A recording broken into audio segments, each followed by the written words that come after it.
Okay, well, good morning, folks, then. Are you ready to get nudged? Okay, that wasn't very enthusiastic. Are you ready to get nudged? Okay, that's much better. So, yes, my name's Oliver Scott Curry, and I'm a recovering philosopher. I'm currently an anthropologist at the University of Oxford. And I'm interested in the difference between right and wrong. What is morality? What are our moral instincts all about? How do we know the difference? And what's morality for? And what I want to talk about this morning is whether and to what extent morality varies around the world. So let's start with a big question. What is morality? Well, philosophers have struggled with this question for millennia, but now we have, fortunate to have, we have the answer. We have the scientific answer. And that's simply that morality is a set of tools for promoting cooperation, for helping us get along, for promoting the common good. And the basic idea is that humans face and have faced a whole range of different social problems, collective action problems, social dilemmas, coordination problems. And they've evolved and invented a range of solutions for solving those problems, for realizing the benefits of non-zero-sum games, of mutually beneficial interactions. And these solutions come in a variety of forms, instincts and intuitions and institutions and rules and norms and codes of conduct. And these mechanisms motivate our social and cooperative and altruistic behavior. They make us nice. And they provide the criteria, the standards, by which we evaluate and judge the behavior of others. And it's these mechanisms, these psychological traits, that philosophers and others have celebrated as the stuff of morality, as what morality is made of, the components. Now, the idea that morality is to do with cooperation is not a new idea. It's been around since Plato. But what is new is that we can now use the mathematics of cooperation, non-zero-sum game theory, to state this theory with more precision. And when we do, we get something like this. Okay, this is the nerds version of this table, and it's just meant to intimidate you and show that I know what I'm talking about because I've read a lot of stuff. But the point is that game theory has identified a range of different types of cooperation, different cooperative traits. We find examples of all these traits in other species, and we find that humans cooperate in the same way. They display these same traits. And if you follow the logic through, in each case you can find moral philosophers celebrating these traits as the components of the good life, as good character, as good things to do. And here's a slightly more user-friendly version of the same table. So very briefly, the theory of kin altruism explains why we love our families and why we feel a moral obligation to take care of them and not have sex with them. It's very important. Mutualism explains why we work in teams and why we feel bonded with our teams, why we feel loyal to them, why we defend them against other teams. The theory of social exchange explains why we feel obliged to return a favor and why we feel pissed off if people don't return the favor back to us, if they cheat us, if they free ride. We also have a range of strategies for resolving conflict, for avoiding the mutual cost of a fight, of settling disputes more easily. Humans, like lots of other creatures, engage in ritual displays where they show off how powerful and show off their power and their status, and we defer to those displays to form a dominance hierarchy where resources are allocated by rank, so it reduces the degree to which we butt heads. We can also resolve disputes by dividing resources fairly and by deferring to prior ownership, to recognizing possession, which gives rise to property rights.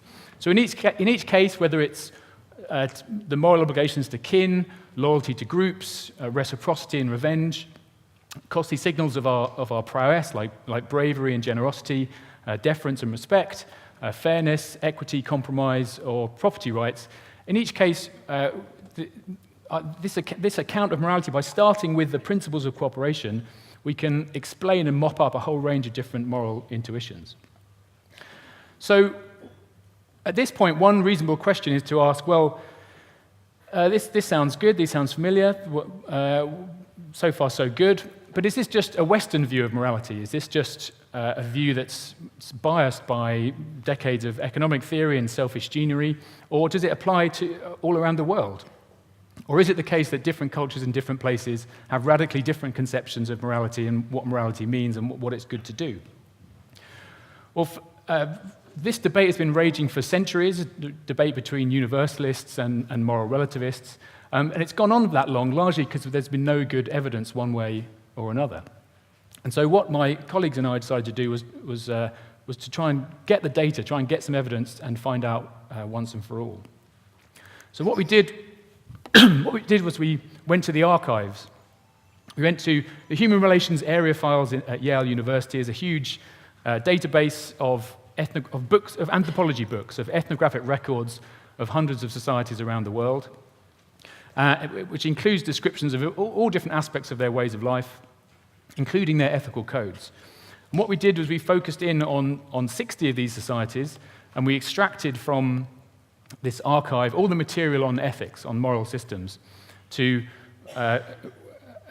which resulted in I remember when my grad student turned up, having first printed it out, I thought it'd be a bit of light reading over the weekend, and she basically turned up with like a wheelbarrow with several meters of paper in it. So we extracted over 500,000 words describing moral systems from 600 different sources from these 60 different societies. What we're interested in, the brief version, is trying to populate this grid. So don't worry about the fine points. Just let it wash over you. So what we wanted to do is, so here are the 60 societies along the top, and then here are the 7 moral rules that we're interested in. And we wanted to see whether in each society whether we could find evidence that they regarded looking after your family, helping your group, returning favors, being brave, being fair, and respecting property, whether we could find examples of these moral rules in these cultures. And what did we find? Well, the short version is we found a lot of them. To a first approximation, we found most of these morals in most places. And obviously there's some gaps, but if anything, this is an underestimate. Because again, we weren't sending these anthropologists out into the field to record whether this was the case. We were relying on them having recorded it over the last 100 or so years when they were there. So if anything, this is the lower bound of how common these morals are. And as you can see, they're very common. They're all over the place. And 2 important points to make about this. One is that there were no counterexamples.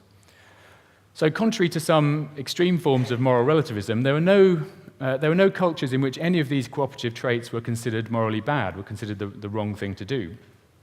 Another point to remember is that these observations were evenly distributed around the world. It wasn't the case that these cooperative morals were exclusive to the West or the North or one region or another. They were found equally in all the different continents across the world, and it didn't make very much difference whether the societies we were looking at were hunter-gatherers or pastoralists or horticulturalists or the few examples of modern societies. So the surprising thing, having read through all this material, was that there was really nothing surprising. So I fully expected, of course, we're going to find many examples of reciprocity and revenge and kin altruism and bravery. But I thought there'd be loads of weird things too. I thought there'd be examples of, in such and such a culture, it was moral to stand on one leg on a Tuesday, or it was important to slap your aunt on the belly when she's eaten cheese, or all kinds of weird things that were going to challenge this cooperative approach. But really there was nothing like that at all, and I can confidently say that if you were to read through these 500,000 words too, there'd be nothing in there that would strike you as particularly alien or particularly weird. Over and over again we found the same kinds of moral rules, albeit with some unfamiliar names, in culture after culture all over the world. So but this doesn't mean that all moral systems are identical, and that's not what we would argue.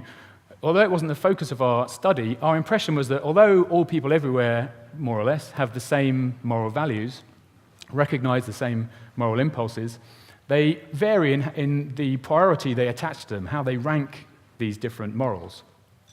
So in some places, your duty to your family would trump, it's a trigger word, trump, your duty to your chief, for example. In other places, it was the other way around. In some places, there was an obligation to take vengeance if you were injured, to take revenge if you or your family were harmed in any way. In other places, it was more important to maintain the harmony of your group, to keep the peace, and maintain unity and solidarity.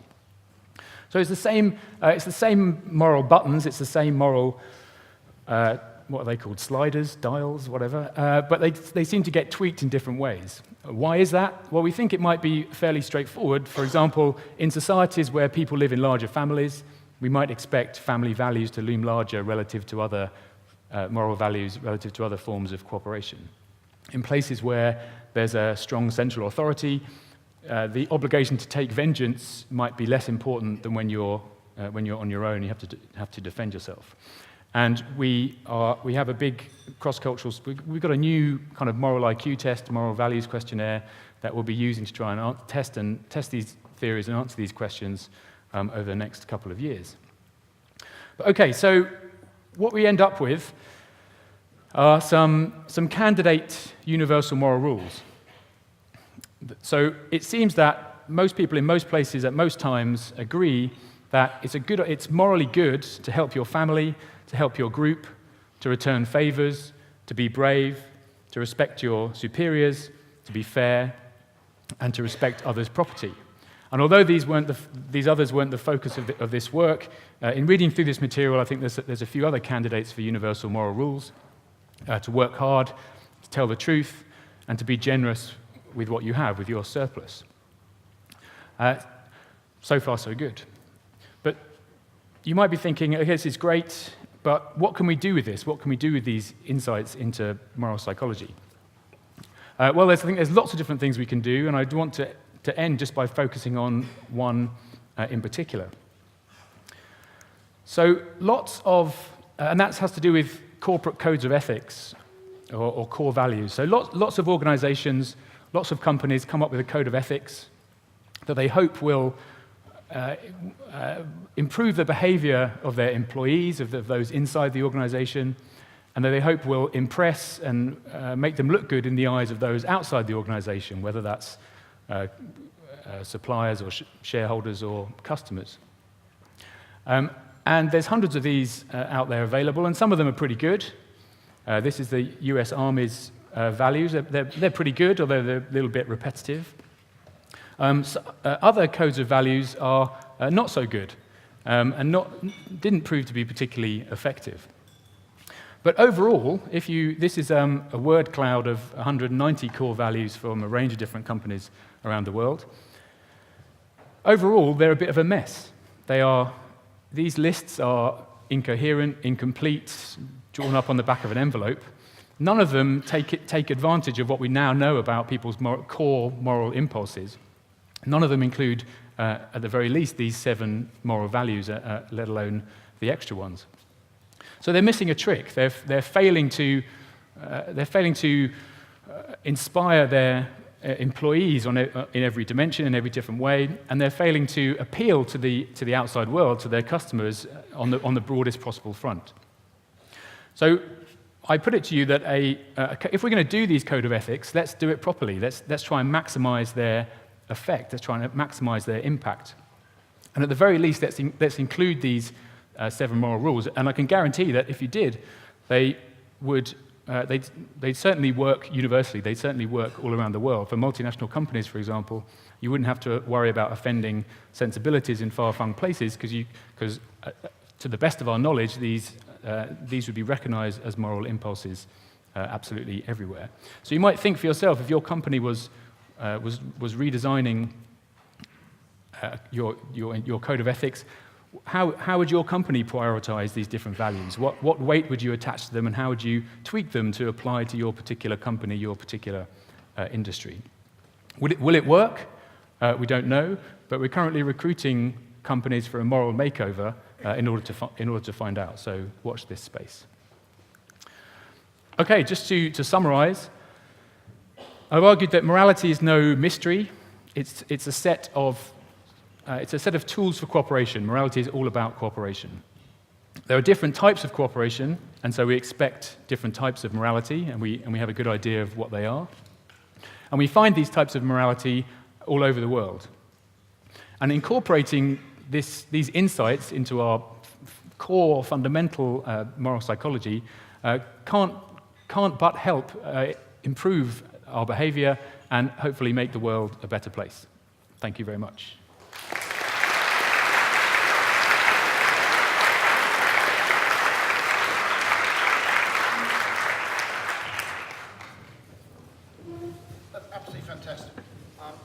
Just a couple of questions first. If anybody's got questions to add via the app, by the way, add them now and they'll appear on screen. You said that you never came across conflicting moral rules anywhere in any culture. In other words, where it was good to lie or whatever it might be. Yeah. Do you think, though, that some intellectualized forms of morality, like utilitarianism or indeed economics, which is kind of normative, do conflict with quite a lot of deep instincts? So, for example, economics would tell us that if we're not made any worse off, we shouldn't care if someone else gets a lot better off. But you might argue for the cohesion of a group, some sort of reasonable distribution of good fortune is seen instinctively as a moral thing. Is that fair?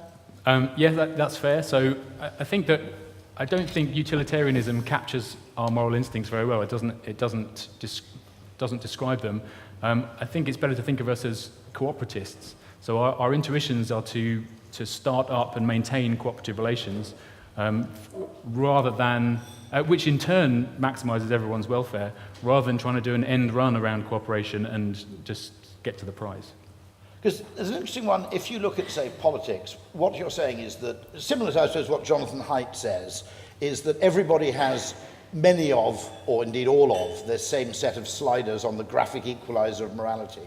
Where you get political conflict is not a question of what people care about, but how much. Is that right?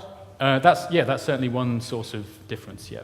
So, Another source of difference, one of the implications of that work is that no political party's got a monopoly on virtue. They emphasize different things. But even if it comes to group loyalty, political parties are huge groups or huge coalitions. So both left and right could be equally groupish. They support different teams. So, an interesting one, this is sort of looking for a 10x here, and interestingly, I think the Green Party had one this time around. If you look at sort of redistribution of wealth, people on the left generally favour it instinctively. The objection of people on the right is that people game the system or that it encourages people to slack and skive and so forth. Is that fair? Yep. And so they're looking at the same thing but with two different sliders. So research has shown that both left and right both have the intuition that if you're suffering because of bad luck, you are deserving of help, whereas if you're suffering because of lack of effort, you are not deserving of help, and in fact, helping lazy people is a net loss. So both left and right have that intuition. Where they differ is in the facts of the matter, whether they think the people at the bottom of the heap are there because of bad luck, or whether they're lazy. So people have to say, again, that's a case where people have the same moral intuition but a different view of the facts. Because there's an interesting thing. Anybody here from HMRC, by the way? There usually is. Yeah, excellent, marvellous. Just an interesting observation, which is that a large part of the support for the guaranteed basic income, oddly, comes from the right. Now, it is redistributive, but because you can't game the system, in other words, you get the same amount of money up front, regardless of who you are. You can't exaggerate your own misfortune or whatever. Strangely, people on the right react to that with a much less hostility than they do to, conventional forms of wealth redistribution. I think yes, that sounds right to me. Yeah. Oh, that's hopeful. So that, along with the 4-day week, were my two favourite policy proposals of this election. So, two brilliant questions here. Would you exclude passion from corporate statements of values? Well, I would, because it's a bit boring, isn't it? It's a bit general purpose. I mean, everyone's passionate about everything. Let's try and be a bit more. Let's shake it up a bit. Let's try and be a bit more precise. Let's try and press people's buttons specifically, rather than giving a sort of blanket statement. One final question about fairness. That here we go. Where's it gone? It disappeared, actually. How does that, some concept of fairness in particular, that you should distribute high fortune, in other words, if you receive a windfall, you should be more generous with it than with things you've earned. Yeah, well, so that's the flip side of what I was saying before about whether people are down on their luck or they're lazy. It's the same intuition applied to the haves. If they acquired it through hard work, people are more likely to think they deserve it and should keep it. If it was a windfall, then the intuition is that this is something they ought to share. Fantastic. And that was that last question there, the nature or nurture one. The short answer is it's a bit of both. But what we're doing in psychology now is, rather than just sort of keep, rather than having the swingometer going backwards and forwards between nature and nurture, we're getting more specific about what the underlying circuitry is, the kind of innate circuitry, and that enables us to be more specific about which bits of the environment matter and why, and for different traits and different aspects. Is that sort of gene culture co-evolution, that it's kind of in lockstep, or? No, I mean, it's just the ordinary way organisms and brains are built. We have complicated circuitry that's designed to be sensitive to the environment, and the better understanding of biology gives you a better understanding of the environment. Wonderful. Thank you very much, Dr. Oliver Scott-Curry. Thank you.